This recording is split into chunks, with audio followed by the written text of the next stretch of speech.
All right, welcome to today's training. What we are going to be talking about is getting this sheet of T111 here next to me primed and painted prior to the install. So this is a three-part process, and we're going to start with number one.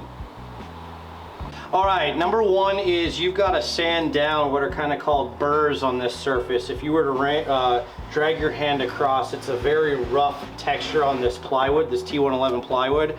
You've got to knock some of these hairs down. It doesn't need to be totally down to a smooth surface, but you're just trying to knock them down. So 220 is fine, 180 is fine.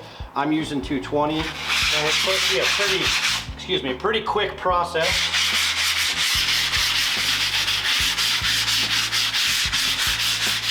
It doesn't need to be anything more than that, because essentially all I'm trying to do is take this guy down a little bit and smooth it out. All right, once the burrs are sanded off of this, you're gonna create a little bit of sawdust. There's several different ways to clear this off because it needs to be clear prior to the primer. One of the easiest ways is just like a push broom, taking it off the handle and sweeping off this surface to get the sawdust off. If you have the tool and it's around, you can use a little mini blower, which is what I'm about to use to get the sawdust off of this sheet.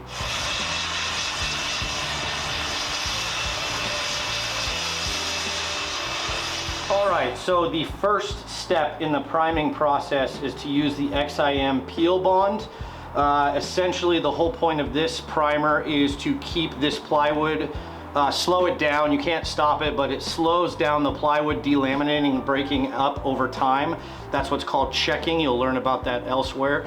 But the primer before the paint is going to slow down that checking process to try to preserve the life of this wood as much as it possibly can. So I'm going to start applying that primer right now, and I'll talk about what I'm doing as I go. The large majority of concerned areas are going to be in these grooves right here because they'll start to pull apart, especially with prolonged UV exposure. So I'm going to go pretty heavy with my brush in these channels to make sure that I'm really diligent about making sure that that primer is in there.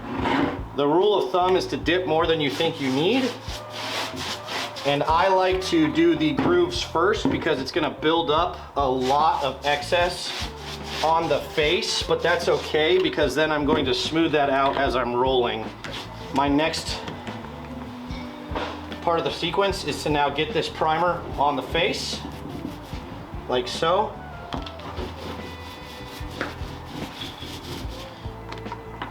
It's gonna soak it up quite a bit.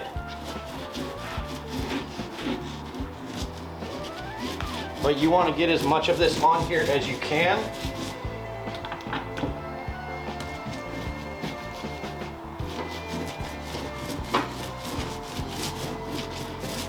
Now the good thing about this product, Peel Bond specifically, is it actually dries clear. So as you can see, this is a decent example of two spans that are complete, both in the channels and on the face, right? Another thing that you need to pay attention to is we need to prime the edges because the edges is where the majority of the water is going to find itself. So granted, the carpentry team might cut the top part of this off, so I might be doing this right now and then they have to redo it later, right? But we don't know exactly where this board specifically is going to go. So you just want to do an outside border to make sure that the edges are properly primed.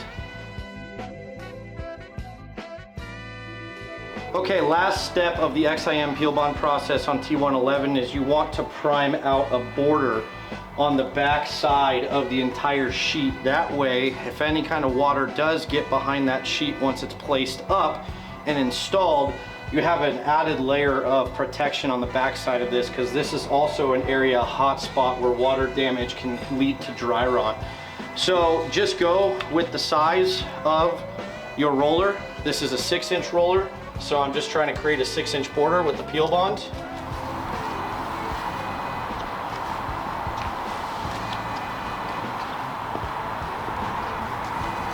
All right, after the border is complete, you just have to wait for the Peel Bond to dry all the way through, and then it'll be ready for its second primer, which is cover stain.